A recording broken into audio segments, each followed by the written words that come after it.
Halo Sobat RSPAD, berjumpa lagi dengan Ngobras, ngobrol bareng spesialis.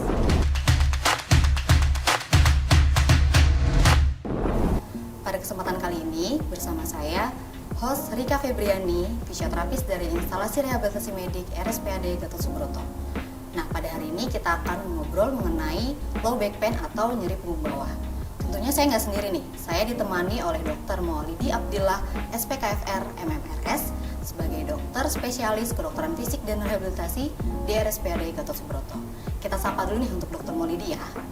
Hai dokter. Hai Rika, hai sahabat RSPAD. Bagaimana nih dok keadaannya hari ini dokter? Alhamdulillah, oke, baik-baik aja. Sip. Gimana dok, pasiennya hari ini banyak nggak nih dok? Ya lumayan selalu rame ya kita ya. Penuh ya. Dengan pasien di rehab ya. Apalagi dokter Maulidi dokter favorit nih. Dokter favorit nih. Nah, langsung kita mulai ke topik pembicaraan ya dok ya. Ya, oke. Jadi banyak nih dok di sekitar lingkungan kita yang dijumpai nyeri punggung bawah. Ya, Saya sendiri betul. Dok, sempat pernah merasakan adanya nyeri di punggung daerah bawah. Iya, iya. Nah, boleh dijelaskan dokter, apa sih nyeri punggung bawah itu dok? Oke. Sahabat RSPAD ya, keluhan nyeri punggung bawah itu memang menjadi sering di lingkungan kita, di masyarakat kita ya, khususnya masyarakat yang bekerja ya, apalagi dengan kesibukan yang semakin hari semakin aktif, maka kita kurang beristirahat dan keluhan nyeri itu semakin muncul. Apa sih sebenarnya disebut dengan nyeri punggung atau yang paling sering tuh bagian bawah ya? Saya mau jelasin sedikit ya tentang nyeri punggung. Nyeri punggung itu adalah suatu kondisi di mana kita mengalami nyeri atau sakit di area punggung ya. Bisa di atas ya, daerah leher sampai dengan punggung atas, bisa ke bawah karena kita memiliki ruas tulang belakang dari mulai leher sampai ke tulang ekor, berjumlah 33 ruas tulang belakang. Nah, jadi lokasi ini yang menyebabkan disebut nyeri atau sakit tulang belakang atau disebut dengan back pain, upper back pain dan lower back pain ya. Nah, akibat ini menyebabkan pasien mengalami gangguan aktivitas gitu. Itu yang terkait dengan kita. Nah, banyak nih dok masyarakat yang bilang saya ini mengalami saraf kejepit. Nah, iya betul. Atau juga biasanya pinggangnya Iya, kecentit gitu. Sama low back pain. Iya, low back pain itu secara umum ya Rika ya. Low back pain secara umum.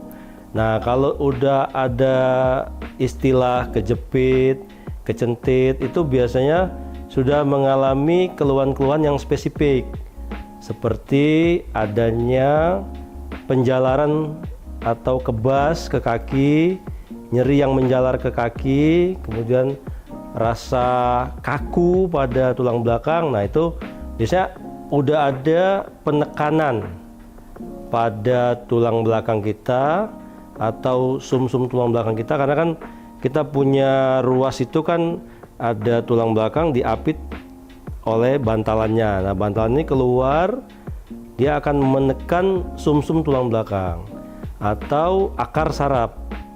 Nah, akibat itu maka aliran listrik ke arah kaki kita menjadi terhambat.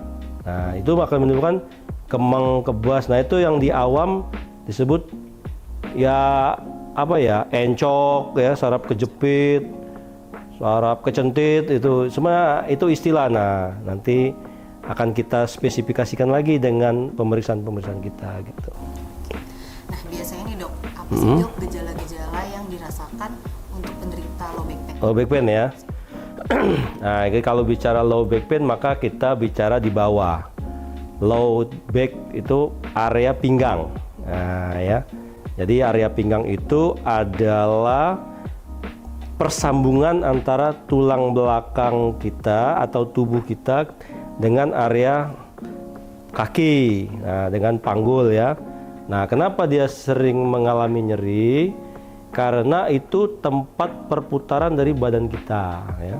Jadi badan kita tuh kita manuver gitu kan, atau ke kanan ke kiri, atau kita yang lagi tren nih kita main HP sambil tidur.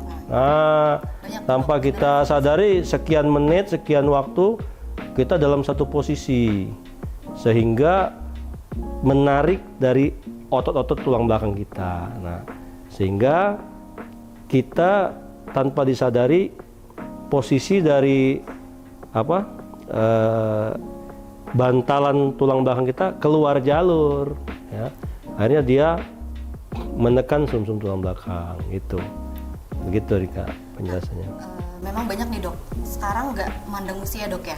Ya. Biasanya kan dulu yang sering mengalami nyeri punggung itu kan Orang tua. Iya. usia. Nah sekarang usia Oh produktifnya udah banyak yang iya. sakit, ngeluhnya sakit di bagian pinggang ya. Gen Z ini banyak banget Gen Z. dok, ternyata yang Ya itu tadi sakit pinggang.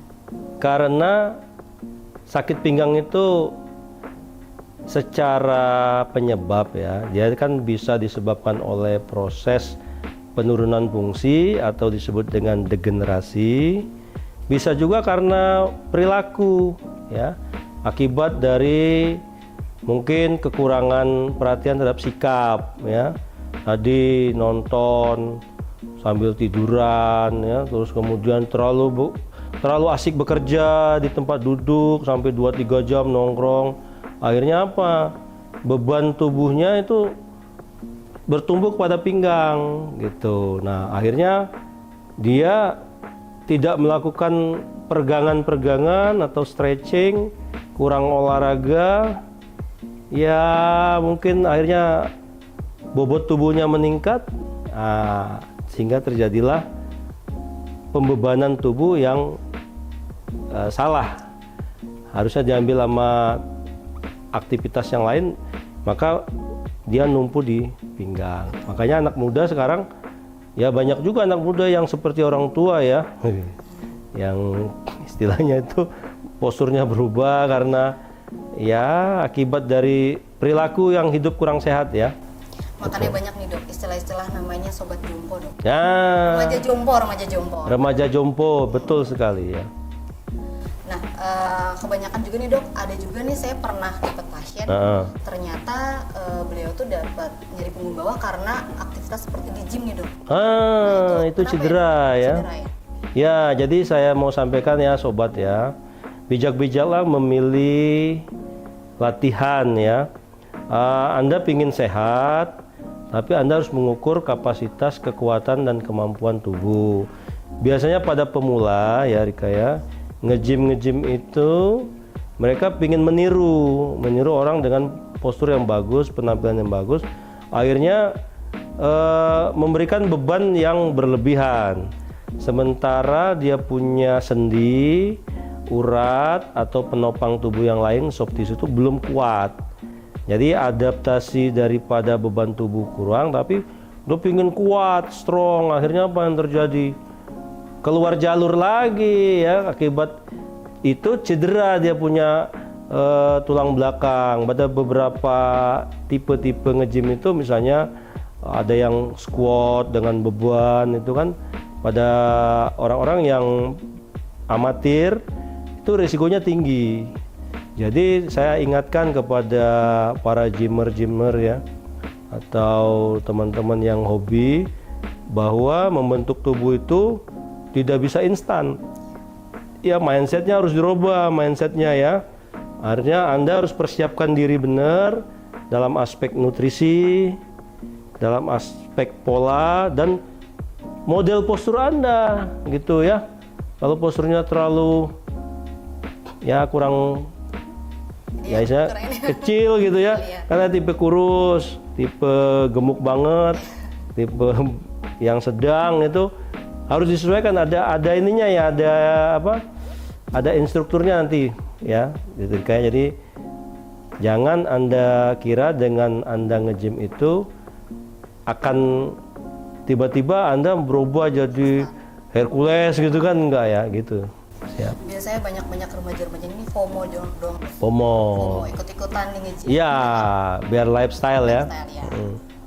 Ya, betul. Hati-hati cedera ya, sahabat ya. Gimana sih dok cara mengetahui kalau misalnya seseorang itu mengalami low back pain? Oke, baik ya. Sahabat RSPAD ya, kita sebagai manusia biasa sering mengalami nyeri ya. Nah, nyeri itu adalah keluhan kita sebagai orang yang beraktivitas. Nah, kalau kita mengeluh nyeri, maka ya tidak ujuk-ujuk kita harus ke dokter ya. Mungkin kita atasi dulu dengan beberapa tip and trick ya. Misalnya kita melakukan peregangan, kemudian kita mungkin beberapa obat-obatan yang ringan ya anti nyeri kita bisa konsumsi dulu.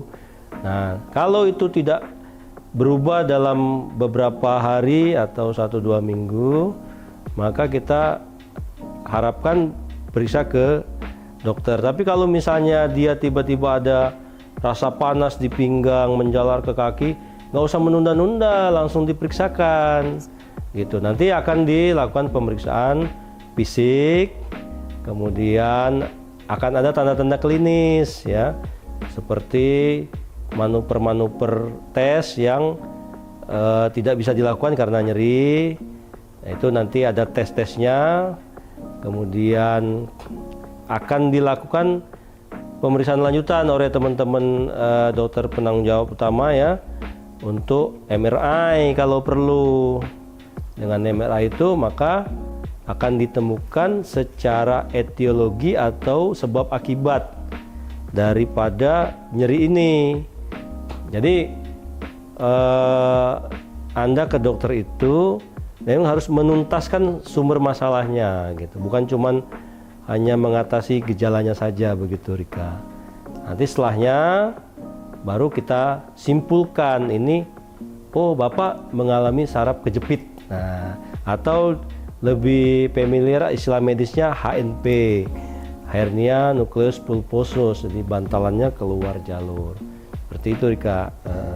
Jadi saraf kejepit itu bisa dilakukan dengan pemeriksaan penunjang juga ya? Iya.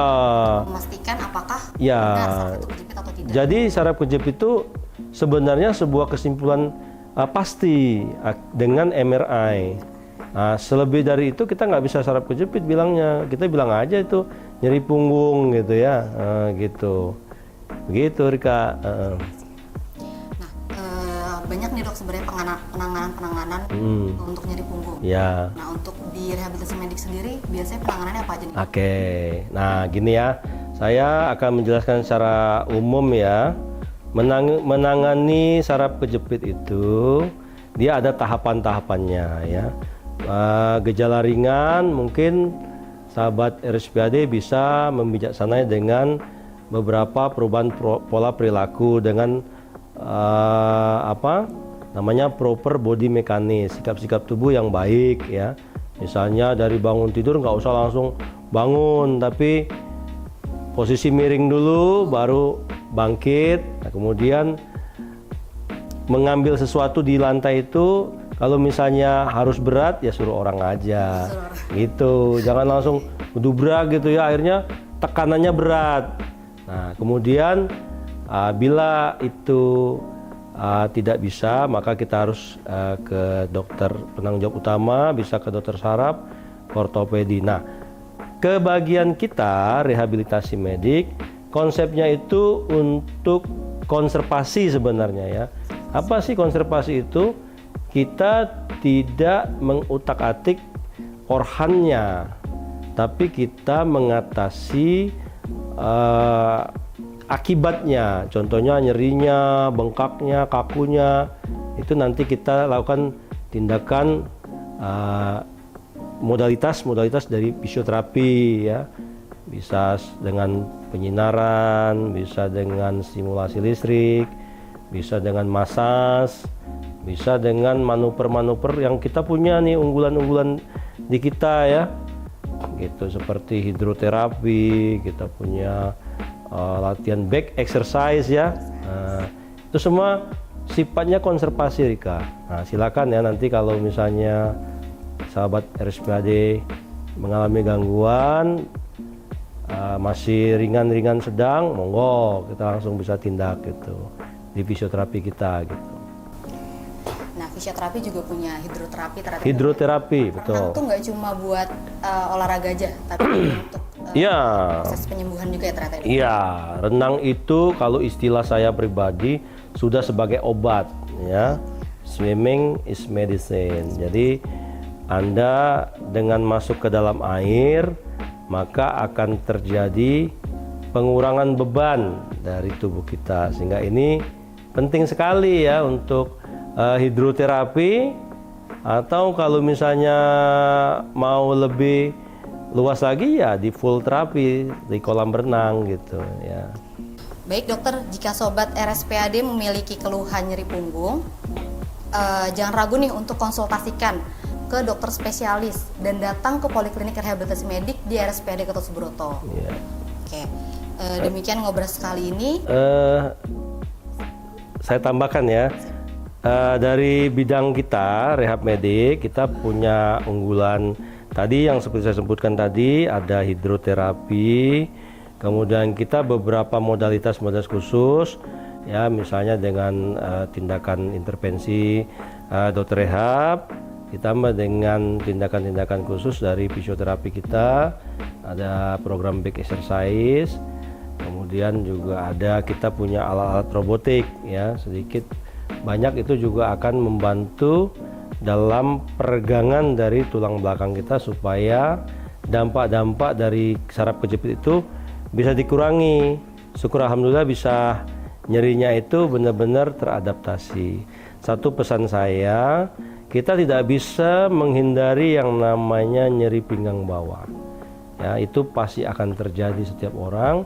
Tinggal kita membijaksanainya bagaimana supaya kita tidak larut, kemudian kita tidak terjerumus dalam posisi yang tidak tepat ke depannya ya. Misalnya akhirnya kita gagal postur, gangguan postur, bongkok, kemudian ya nanti kemana-mana, akhirnya Anda tidak produktif sebagai manusia ya, tidak bisa melakukan pekerjaan. Apalagi kalau kita di militer itu sangat rawan ya, pinggang bawah itu nggak bisa kita anggap remeh ya, harus segera diadaptasi dan dimodifikasi.